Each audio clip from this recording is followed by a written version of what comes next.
But we'll get started right now because Ian is on a very, very tight schedule. So, Ian Murray, Regatta Director, fantastic day yesterday, great conditions, great races. And today, another beautiful sunny day, but maybe a little bit less wind. Yeah, well, look, the day looks a lot more promising than it was being predicted to be yesterday. So I think we're very fortunate to have sunny skies, breeze at around 250 and sort of probably 8 to 10 knots right now. So that's a pretty good situation compared to what we were considering a day or so ago. And what's the impact on the race course? Yesterday, the guys had the abacus out on board to make sure they counted the number of legs correctly. How many legs will the course be today?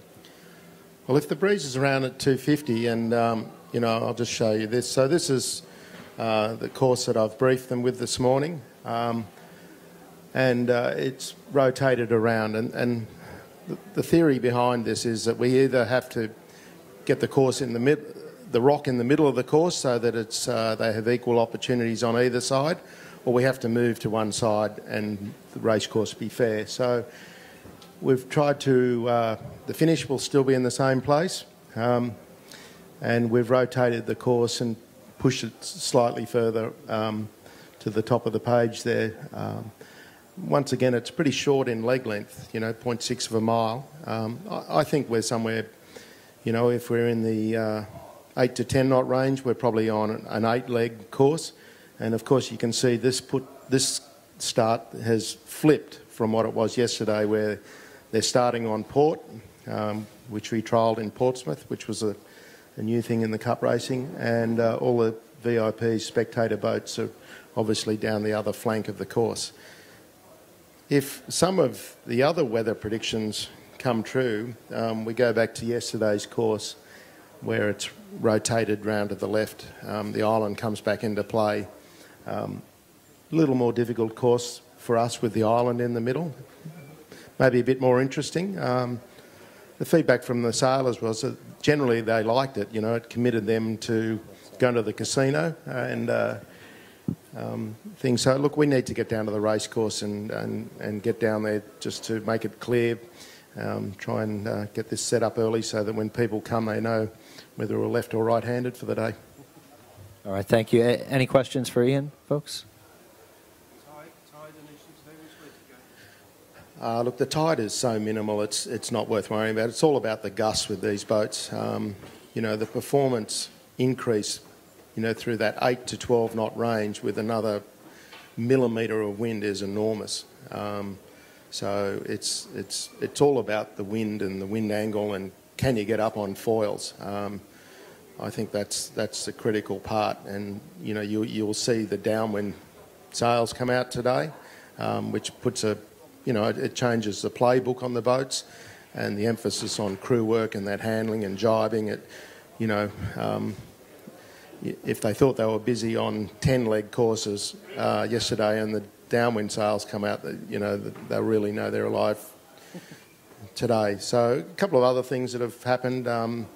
There's a couple of potentially sick people out there, one on the French boat, and I believe Jimmy Spithill's not too well this morning as well, and people are just seeing how he's going. And the Artemis boat has a new dagger board and a new bottom to her rudder, and she's all fixed up and ready to go. Okay. No, we've moved it. We've made it slightly shorter in length, but essentially it's going to be in the same place. All right, we'll let you get back to work. Thank you very much. Thank you. So this is Jack Griffin from Cup Experience. I'm here with Ian Murray, the Regatta Director. Ian, tell us a little bit about just the conditions that were out there today, and how do you set a course when the conditions are what they are and the shape of the course that we have here? Well, the conditions were light winds today, which makes it testing because the performance range of the AC45s, now they're foiling, is quite extreme from the slowest to the fastest. So to try to get a course that is fair and honest to the competitors and also satisfies the requirement of working in with the television window we have, and to get it home on 25 minutes it's a challenging day. So, you know, with bordering on the wind limit a lot of the day, it was a bit of a nail-biter today.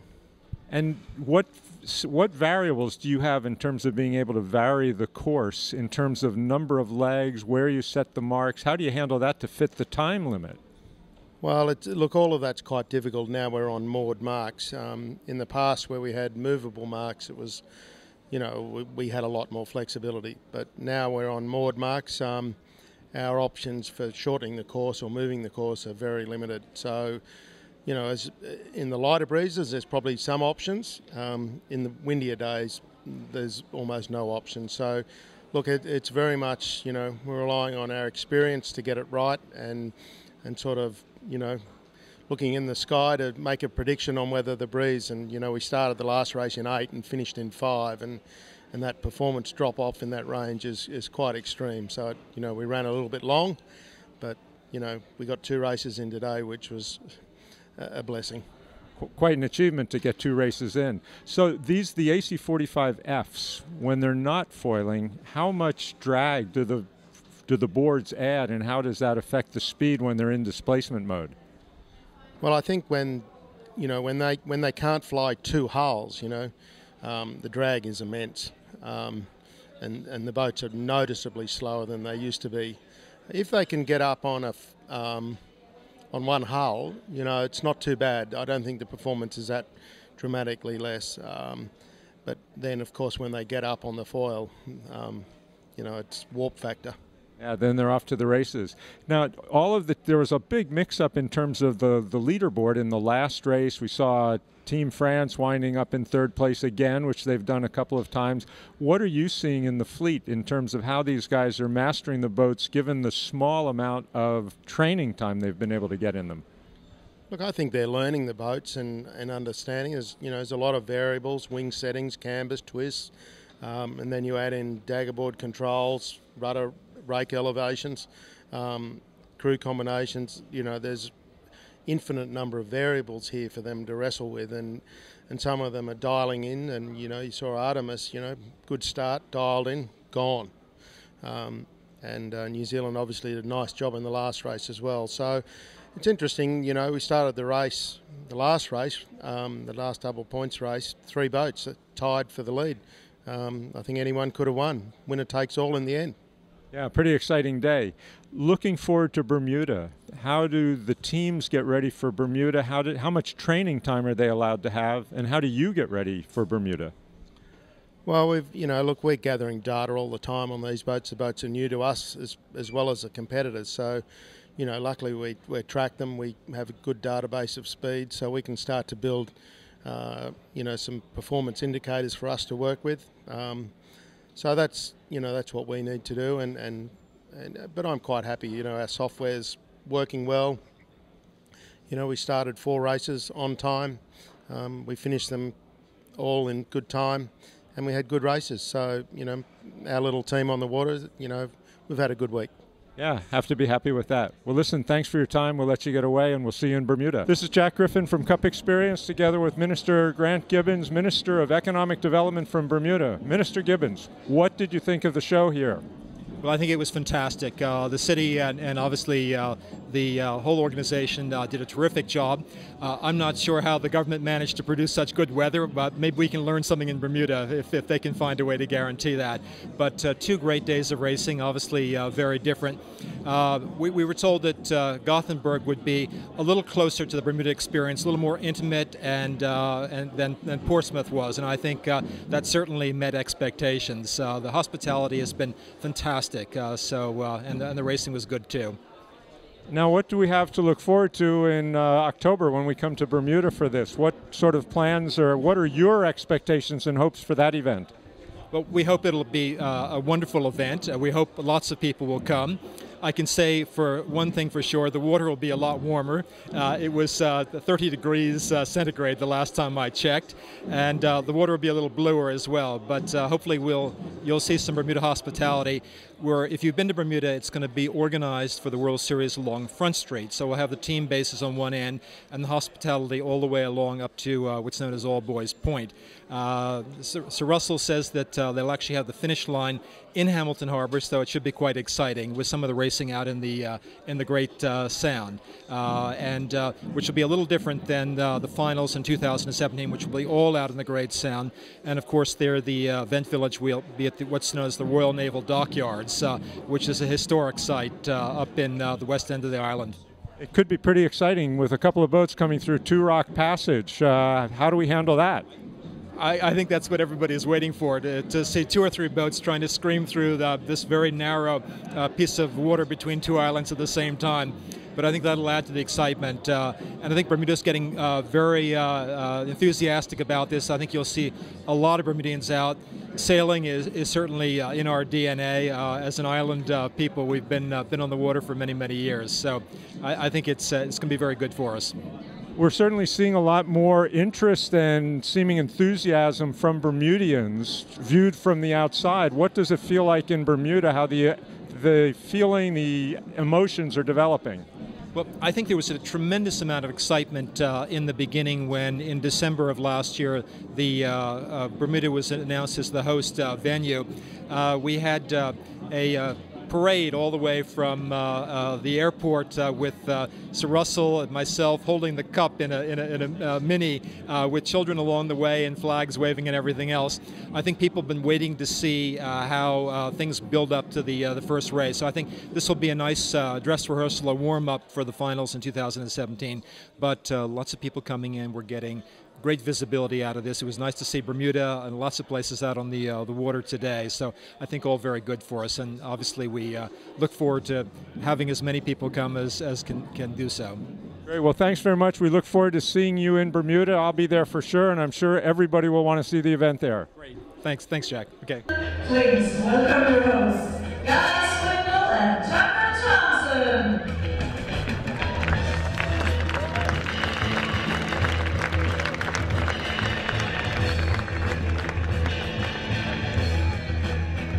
Now that's a crowd. Hello Gothenburg. I think you did rather well. It's been rather a fantastic America's Cup event here. The Louis Vuitton America's Cup World Series has been served very well by Gothenburg, so our thanks to you. Thanks to our partners, Louis Vuitton, our global partners, Oracle and BMW, and Bermel and Goslings, but particularly to Gothenburg, or I will try and say this, Göteborg. Okay? Okay. We've had, and I can't believe it when I saw the weather last week, fabulous weather. It's been a glorious racetrack and wonderful that a city with such naval heritage, such nautical heritage, should finally see the America's Cup. It's a good fit. It was a good fit, and Gothenburg, you also delivered on the water. Yesterday's racing in breezy conditions saw 2 courses with a dizzying 10 legs, and of course today was light and fluky, but the cream still rose to the top. Here's a look at how it all went down.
I have to say that was pretty cool. Now, I'd like to introduce onto the stage one of the people who made sure that this thing actually happened, the chairman of the Gothenburg Executive Board, Anneli Hulten.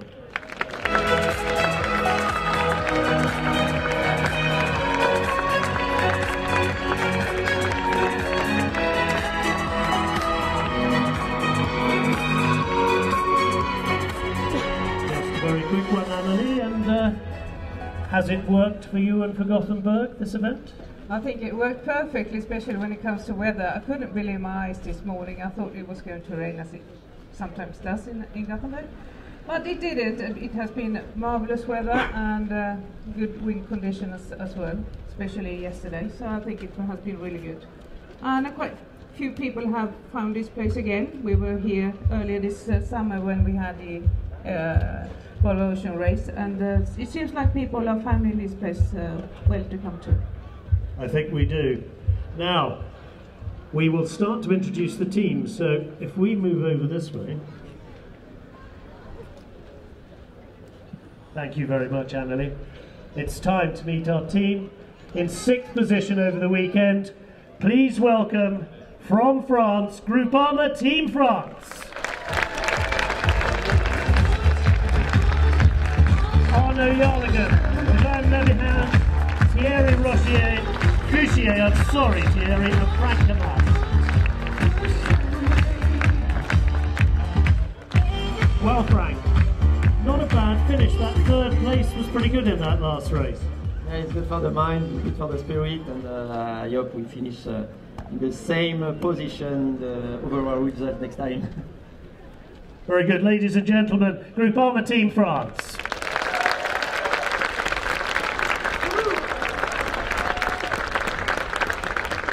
All right, Sweden, please put your hands together for 5th place, Artemis Racing.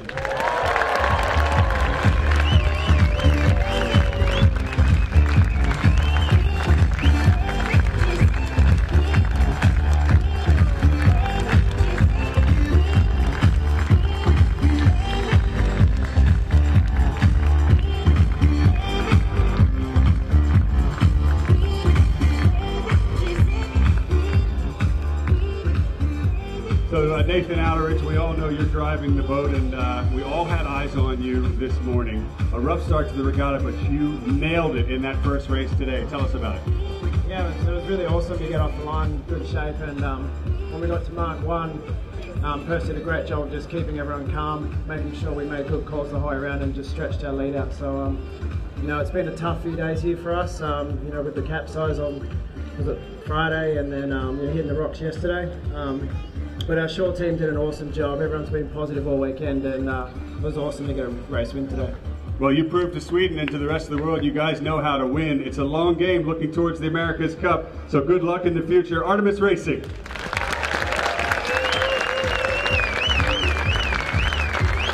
And in 4th place, fantastic performance, finishing 2nd in the 2nd of this afternoon's races. Please welcome SoftBank Team Japan.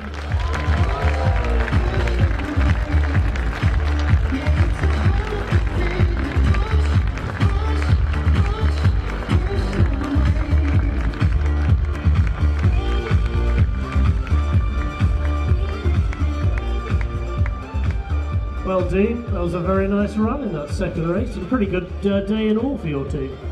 Yeah, it was. You know, we're certainly a bit happier the way we got off the start line and things today after you know, sort of a bad performance on my part yesterday. But it's yeah, it was great to finish the series well here, and yeah, certainly, you know, very excited about getting to Bermuda now and seeing if we can go a little bit better there. Well, ladies and gentlemen, please thank our 6th, 5th, and 4th teams. Guys, thanks so much. We will see everyone in Bermuda. Move to the top 3. Please welcome to the stage the winner of the last event, finishing 3rd overall in this event, ladies and gentlemen, Land Rover BAR.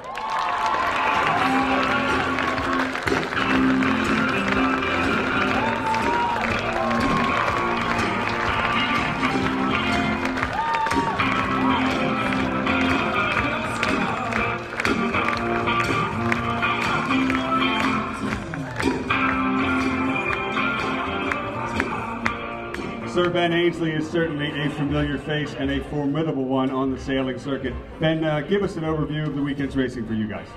Oh, it was a great weekend, fantastic conditions yesterday and today. Big thank you to everybody for turning out to support all of us as teams competing. Big thanks to the guys here. It wasn't our best day today, but we hung in there, got ourselves on the podium, and we're looking forward to the next event in Bermuda. We're looking forward to seeing you there as well. Thanks very much, Ben. Land Rover BAR.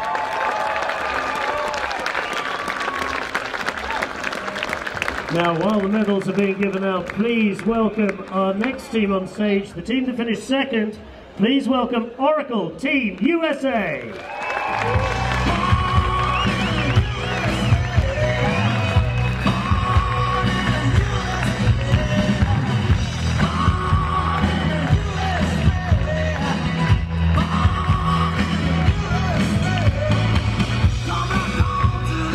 Well, it's Skipper Jimmy Spittle, and Jimmy, how was your weekend? Oh, we had a great weekend, to be honest. We had a fantastic day yesterday. Great racing today, obviously really difficult, but yeah, we want to congratulate Team New Zealand, sailed very well, and I think really deserved it. Thanks very much, Oracle Team USA!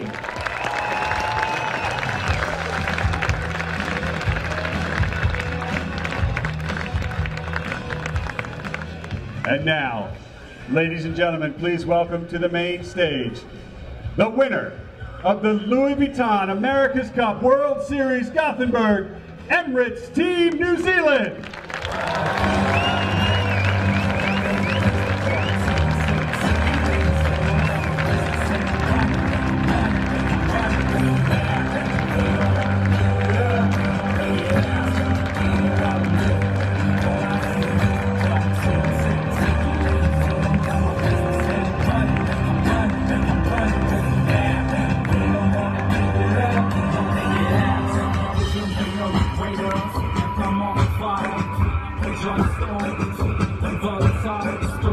Now we will come to the big celebration in a moment, but please, I'd like to welcome on stage at this juncture the Minister of Economic Development for Bermuda, the Honourable Grant Gibbons.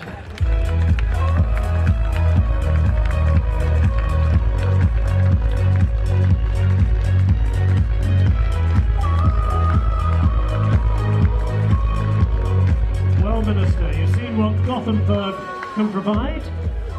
How are you looking forward to the circus travelling to Bermuda? Well, we're certainly looking forward to the race to Bermuda. As you can see, I brought my Bermuda shorts, and we brought the dark and stormies. We left the Bermuda Triangle at home, however. I think it's been a fantastic few days here. I was saying to Mayor VUITTON earlier that I wasn't sure how the government arranged such wonderful weather, but it's been very good. I hope we can learn from that in Bermuda. Gothenburg and Bermuda are very similar, I think, in some respects. We both have DNA in our sailing. We're an island nation. We've been sailing for a very, very long time. So it's something that we're very proud of as well. But I would like to thank Mayor VUITTON and the people of Gothenburg for such gracious hospitality. It's been a terrific 2 or 3 days here. I'm sure you'll be disappointed that I can't give these remarks in Swedish. I have been practicing how to say Gothenburg in Swedish for 3 days now, so it's Göteborg. But every time I do that, my Swedish friends just shake their head and laugh, so I hope that wasn't too bad. Anyway, it's great to be here, and certainly look forward to welcoming all of you to Bermuda in October, and hopefully for 2017 for the finals as well. Thank you. Now we will have the passing over of the flag from Gothenburg to Bermuda. If I can take you centre stage, Minister, to meet the Chairman. The flag being passed over is a symbol of the friendship and respect between these two great venues as the Louis Vuitton America's Cup World Series moves from Gothenburg to its next home in Bermuda.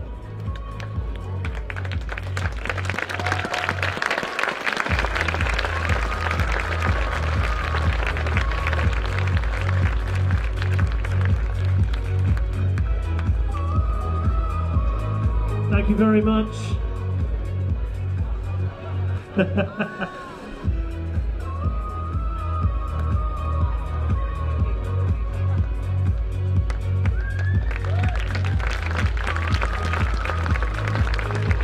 Very nice touch.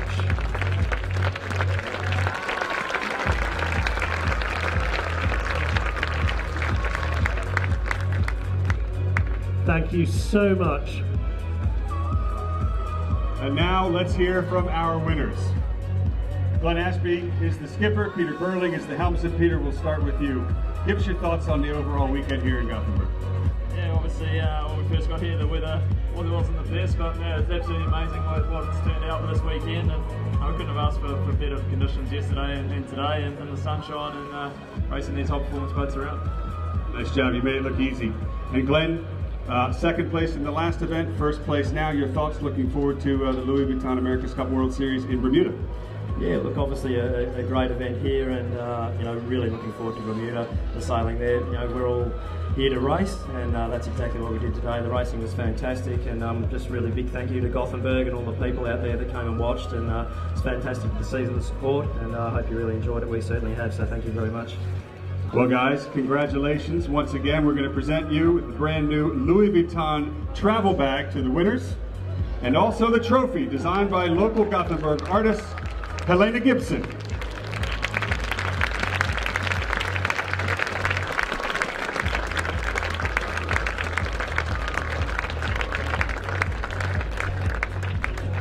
And finally, the official Moet moment. The fun part.